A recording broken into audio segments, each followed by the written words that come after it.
Hi guys, I've got a 2005 former FedEx van all dolled up in, we call it backpack purple. The van is affectionately referred to as backpack, and if you don't know why, let's just keep it that way. You're probably better off. It's a beautiful van, Raptor liner paint, new windshield, Mercedes grille, sequential blinkers, cruise control, power locks and windows, 411,000 miles, so it is a high mile van. But as many of you know about me, I prefer the high mile vans because they have not sat unloved. They are continuously used and depended on, and therefore they are maintained. This one has a tire pressure monitor. I'm not sure if that is for AirPlay or, well, it ties into the Sony head over here. And we've got some purple accents. It is, as I mentioned, a former FedEx van, but the passenger seat has been added. Rubber floor has been replaced, so everything is in there properly. And it is, of course, a member of the OSBC. For those of you that don't know, that is the Orange Seatbelt Club. Deluxe seats with armrests, remote control for the head unit, Sprinter custom fit carpet. Very few Sprinter vans you'll find with a black interior like this. That Mike and Anna did this. I think they did a very good job of it. Purple accents might not have been my choice, but they loved it. Headliner is restored in a midnight star black. We have the security door, lockable with a key access to it from the front. As you can see, the seats are in marvelous condition. Armrests aren't perfect, but they're nice. Actually, I might put a set of covers on there before it goes. I've got armrest covers. Check out my other videos for that. In the back, it is built out. A live edge kitchen countertop, nice deep sink, running water, big refrigerator down here, and freezer. Barely used.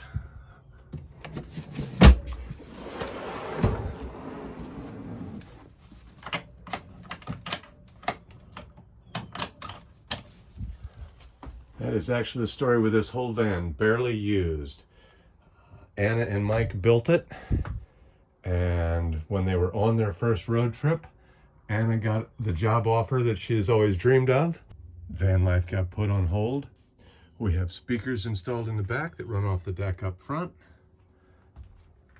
AC wired throughout, USB and 12 volts wired throughout. On this side of the bed as well.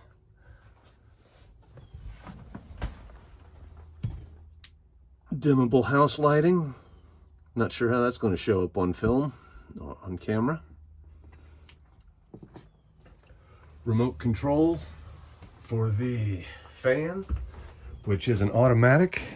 I have it turned off right now because, well, the camera picks up the audio, but it is a max fan.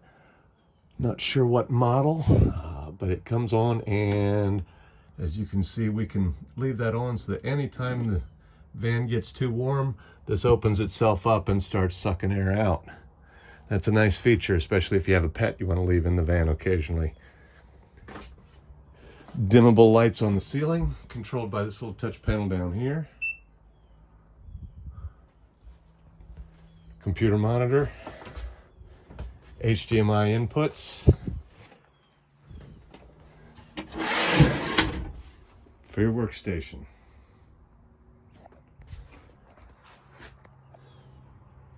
For those midnight emergencies, we have a camper potty conveniently stowed away. Lots of storage.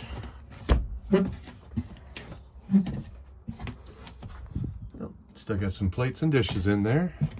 Soft close cabinets, locking doors,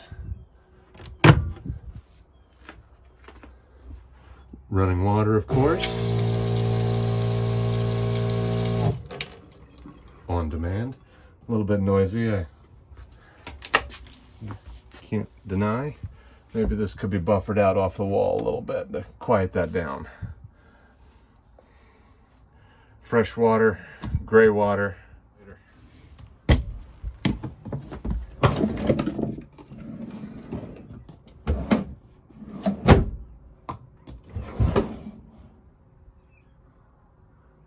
a stove top in there.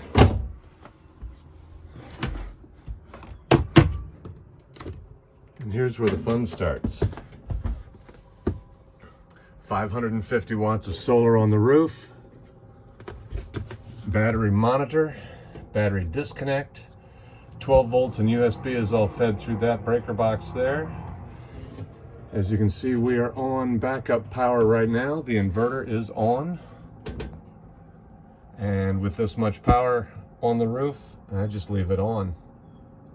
I haven't had reason to turn it off. Maybe I should. Got all of our paperwork here. 200 amp hour battery, including paperwork on the battery here. Battery monitor. Let's see what else. Everything on junction boxes. Oh, the switch up here is an automatic switch. If we plug into shore power, it will automatically flip over to that position and feed us off of the shore power, campground pedestal, garage plug, what have you.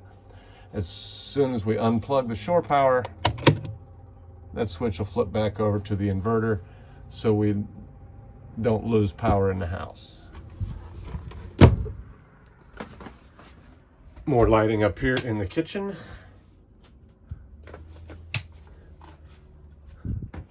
Sliding door. Let's see, it's a full-size bed. Button says hold to set 78 degrees. It is definitely over 78 degrees now, so there you go. Now, when it cools off in here, that fan will shut itself off and close the door. If it starts to rain, it'll close the lid. All automatic.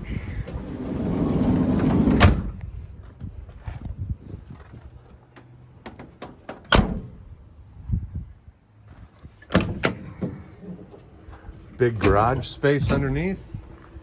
There's a hot tap shower, garden hose hookup, or dip that pickup right there into a bucket and the pump will supply water pressure, all included.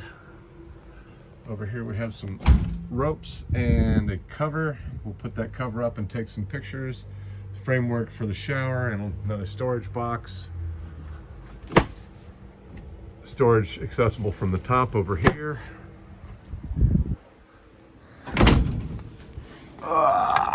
Hidden storage over here under the bed. Open that up and this whole box along here will hide whatever you want to hide. Safely in that compartment right there.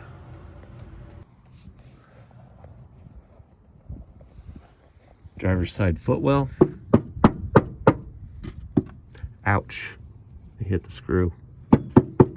No rust. Wheel arches, no rust. Door corners.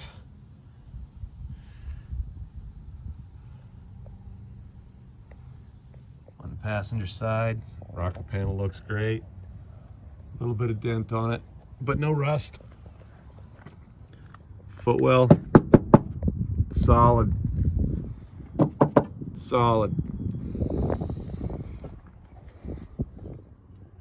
Exhaust looks good.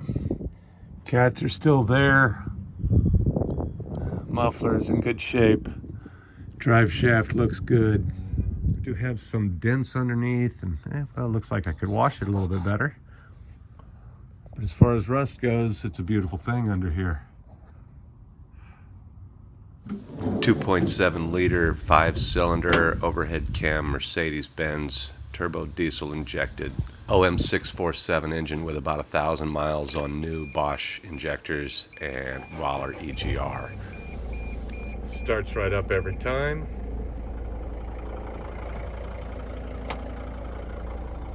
No dash lights at all.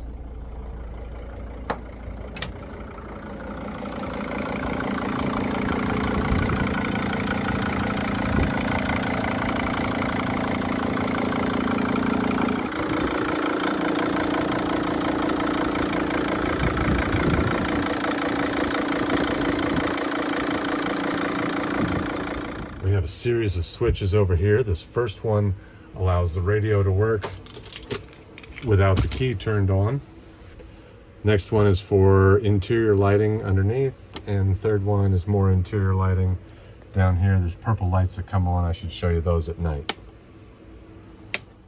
Due to a little accident with the camera, I can't show you how clean it is underneath these, down around the base of these injectors, but it was getting a little bit of surface rust, so I put some PB Blaster on there to keep them oily and stop that rust. This tent can be configured many ways, as you can see. We could run this straight out and have a big picnic table area under here, or have it down like this for an evening shade. These are collapsible tent poles, so everything packs up and goes inside the van. No awning hanging on the outside when you're traveling down the road for aerodynamics or get caught up in trees or fall off. Reach out to me in the comments below or find me on Facebook and let's make this van yours. Find us on Facebook for more free advice and tips. Follow the profile Florida Van Man the page and join the discussion group Florida Van Man the group. If you find our advice and videos helpful, please be a part of making it all happen.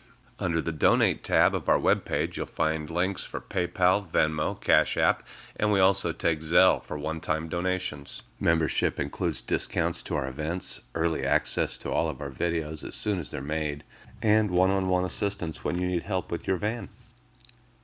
In the Facebook group, you'll get views and advice from experts and amateurs from around the world.